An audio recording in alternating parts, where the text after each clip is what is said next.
Few figures in hip-hop embody both brilliance and turbulence quite like Damon Anthony Dash, better known as Damon Dash, and nowhere has that been more evident than in his fiery Breakfast Club confrontations that still echo years later. Dash, unapologetic and unfiltered, has never played by industry rules. Whether calling out so-called culture vultures on air, clashing with former allies over ownership, or most recently, sparking headlines with his bold remarks in the wake of mounting financial battles. His appearance wasn't just an interview. It was a manifesto of independence, a clash of philosophies that exposed fault lines in Black entrepreneurship, loyalty, and hustle culture. Against the backdrop of his 2025 bankruptcy filing and ongoing feuds, Dash's story reads less like a polished success tale and more like a polarizing parable, one that forces fans and critics alike to question whether he's a fallen mogul clinging to past glory or a prophet of ownership who refused to bend even when the empire crumbled. When it comes to hip-hop moguls, few embody the blend of ambition, grit, and street-smart innovation quite like Damon Dash. Born Damon Anthony Dash on May 3, 1971, in Harlem, New York, Dame Dash's rise from the tough streets of New York City to mogul status is a testament to his hustle and relentless drive. As a co-founder of Roc-A-Fella Records in 1995, alongside Sean Jay-Z Carter and Kareem Biggs Burke, Dash helped transform a scrappy indie label into a cultural powerhouse. The label's launch of Jay-Z's Reasonable Doubt was just the beginning, with Roc-A-Fella quickly becoming a launchpad for stars like Beanie Siegel and Cameron. Dash's mantra, "We own our masters," was more than just a catchphrase. It was a radical call for Black economic empowerment at a time when major labels routinely exploited artists. Dash's empire didn't stop with music. A true serial entrepreneur, he co-founded Roc-A-Wear, a streetwear brand that merged urban cool with high-fashion sensibilities, raking in over $450 million in sales. He also ventured into film production, with Paid in Full, 2002, capturing the essence of Harlem's crime scene, and expanded into sports management, Vodka with Dus, and even fine art investment. His business philosophy, "Hustle while you wait," reflected his belief in constant reinvention. Known for his unfiltered personality, Dash's journey has been marked by both success and controversy. From public feuds, including a dramatic fallout with Roc-A-Fella in 2004, to legal challenges, he's remained a polarizing figure. Today, as a podcaster, investor, and father, Dame Dash continues to make waves, proving that being a true mogul requires not just vision, but the audacity to chase it down, no matter the obstacles. Early life. Damon Dash's journey from the streets of New York City to mogul status was shaped by both hustle and hardship. Raised in Harlem, Dash learned the grind early, sweeping floors at a local barbershop and selling newspapers as a teenager, all to fund his sneaker and shirt habit. In his own words, he learned to hustle from his mother, whose strong work ethic and determination left a lasting impact on him. Tragedy struck when Dash was just 15 years old, as his mother passed away from an asthma attack. That loss marked a turning point in his life, leaving him to navigate the streets without the one person who had taught him how to survive. The same year, Dash was diagnosed with type 1 diabetes. He recalls the uncertainty and fear that came with it. "Before I was diagnosed, I went about a month or two just going to the bathroom nonstop and losing weight," he said. At the time, with Magic Johnson's AIDS diagnosis making headlines, Dash feared he might be facing the same fate. He was terrified to see a doctor, believing he was on the brink of death, and the uncertainty of his health only added to the pressures he faced growing up. Despite these challenges, Dash's resilience only grew, laying the foundation for the bold, relentless entrepreneur he would later become. Damon Dash, the trailblazing entrepreneur behind Roc-A-Fella Records and Roc-A-Wear, has received relatively few formal awards in his multifaceted career spanning music, fashion, and film, with much of his recognition tied more to influence than trophies. While he has not earned major industry accolades such as Grammys or Emmys, his cultural and business impact has been acknowledged through select honors, including being named to Crain's New York Business 40 Under 40 in 2003 for building a $500 million empire through Roc-A-Fella and Roc-A-Wear, and presenting the Visionary Award to Kanye West at the 2015 BET Honors in recognition of their shared history in shaping hip-hop innovation. In 2005, he was also given a Satirical Women Film Critics Circle Award for Most Offensive Male Character for State Property. Blood on the Streets, a critique of urban cinema stereotypes. Beyond these, Dash is frequently cited in hip-hop culture for his Own Your Masters philosophy, which has indirectly influenced the awards and recognition received by Roc-A-Fella artists like Jay-Z. Although no new formal awards have been documented as of 2025, particularly amid financial challenges and public feuds, Dash's legacy is less defined by a trophy case than by his pioneering role in Black entrepreneurship, independent ownership, and shaping the business of hip-hop. Personal life. Damon Dash's personal life has been marked by both high-profile relationships and family milestones. He began dating R&B star Aaliyah in the summer of 2000 after meeting her through his accountant, and though they were not formally engaged, Dash revealed after her tragic death in a 2001 plane crash that they had planned to marry. In 2005, he wed fashion designer Rachel Roy, whom he had met years earlier when she was an intern at Roc-A-Wear, and together they had two daughters, Ava, born December 7, 1999, and Tallulah, born May 14, 2008, before divorcing in 2009 following a bitter custody dispute. Dash also fathered a son, Dame Boogie Dash, born November 28, 1991, with former girlfriend Linda Williams, who later became known for starring in the reality series Growing Up Hip Hop.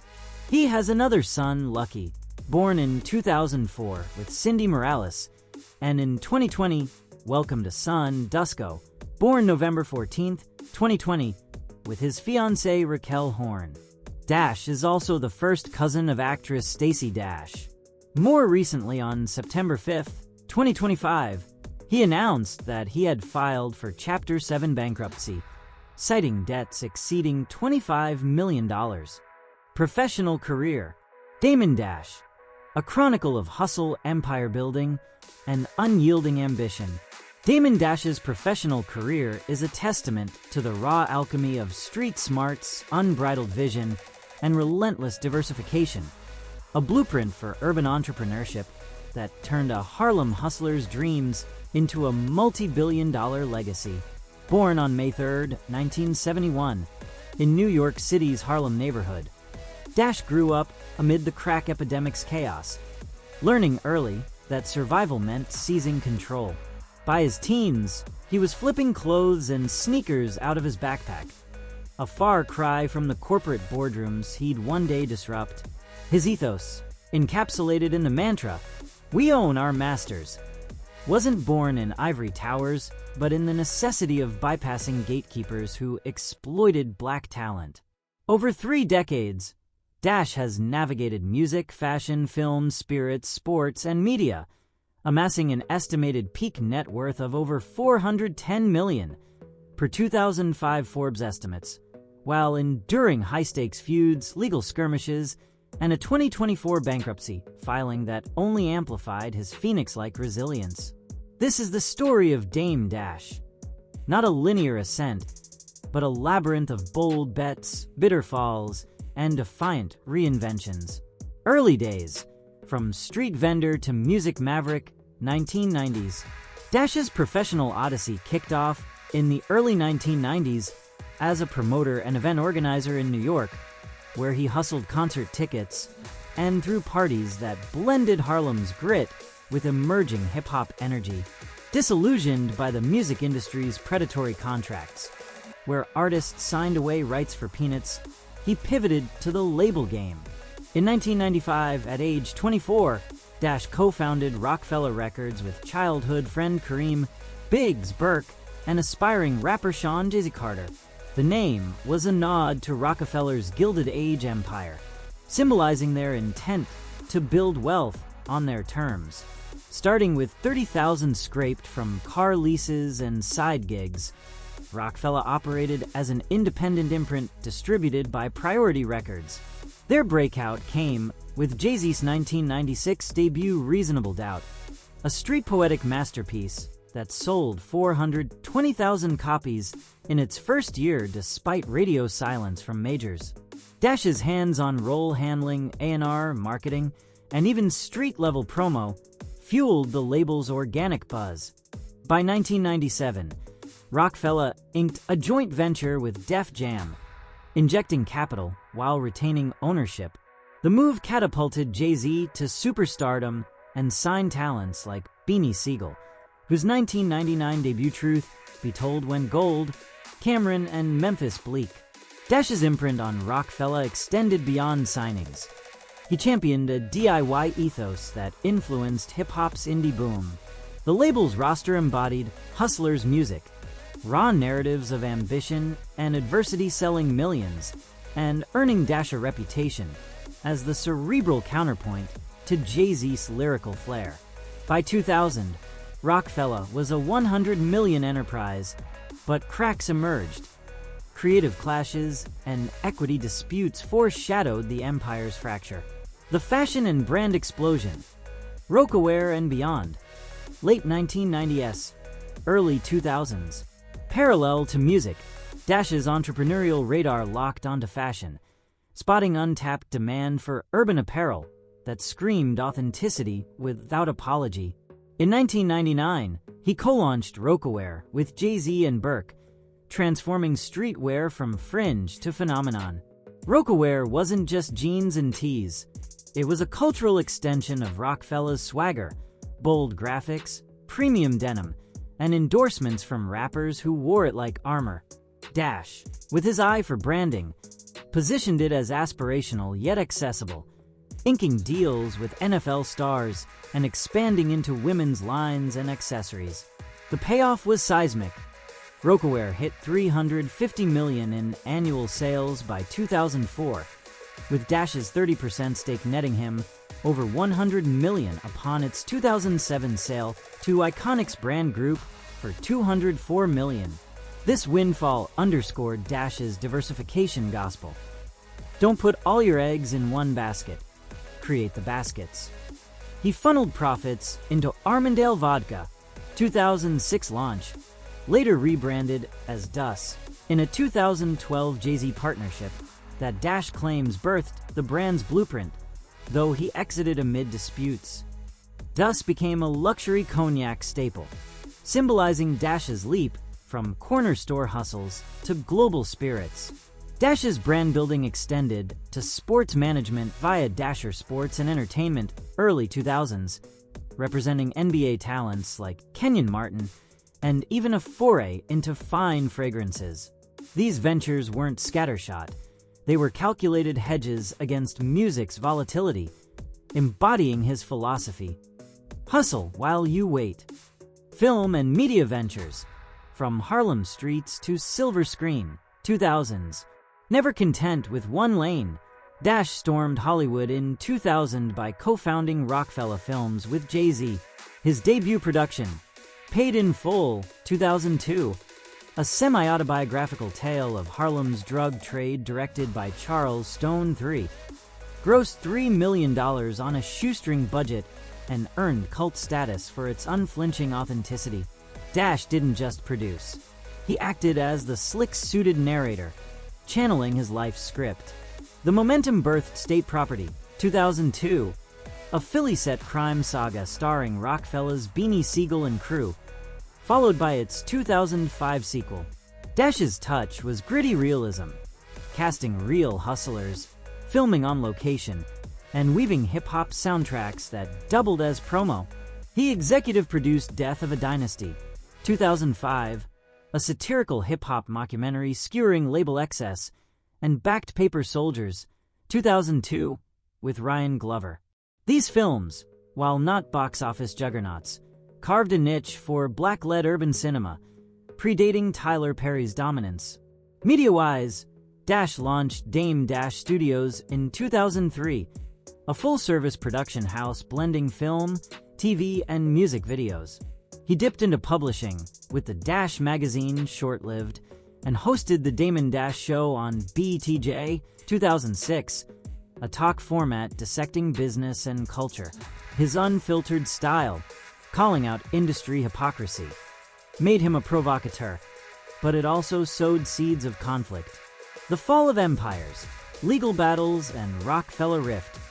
2004 to 2010, Dash's mid-2000s unraveling began with his 2004 ouster from Roc-A-Fella.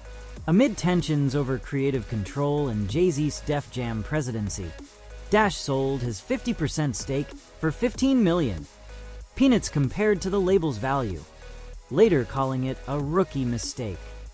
The split birthed lawsuits. Dash sued Jay-Z in 2015 over Dust royalties, settled confidentially, and a 2020 battle saw Jay-Z testify against Dash's claim to co-ownership, with a jury ruling against him in 2023, awarding Jay-Z $1.5 million in legal fees. Financial woes mounted.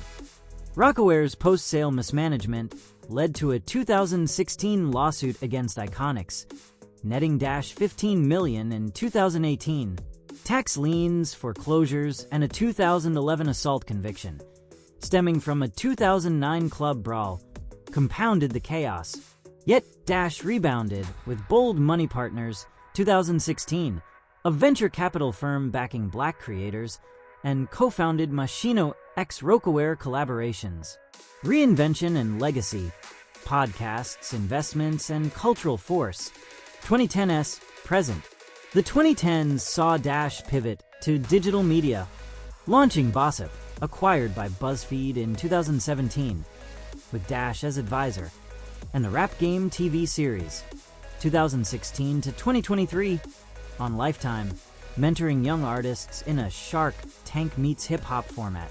His podcast, The CEO of Free America, relaunched in 2023 on America EMC, dissects politics, business, and Black empowerment, amassing a loyal following for its no-holds-barred takes. Investments remain his North Star. Dash chairs DD Growth Partners, funding startups in tech and wellness, and owns a stake in Revolt TV, founded by Sean Combs. Art collecting, boasting Basquiat and Warhol pieces, fuels his Blue Ivory Group gallery. A 2024 bankruptcy filing, debts over $5 million, amid a civil suit from photographer Grant. Over a $1.7 million judgment tested him, but Dash spun it as strategic restructuring, auctioning assets to pay creditors. As of 2025 at 54, Dash's net worth hovers around $2 to $10 million. Estimates vary amid legal flux, but his influence endures. He's mentored a generation, from Rock Nation's empire to independent labels, and his Own Your Masters mantra echoes in artists like Nipsey Hussle. Feuds with 50 Cent and Jay-Z keep him in headlines, but Dame Dash's career isn't measured in balance sheets. It's in the audacity to build, burn, and rebuild.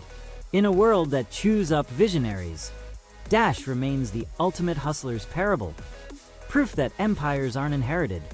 They're seized, one bold move at a time. Thank you for watching. Share your thoughts in the comments section. Don't forget to subscribe and click on the bell notification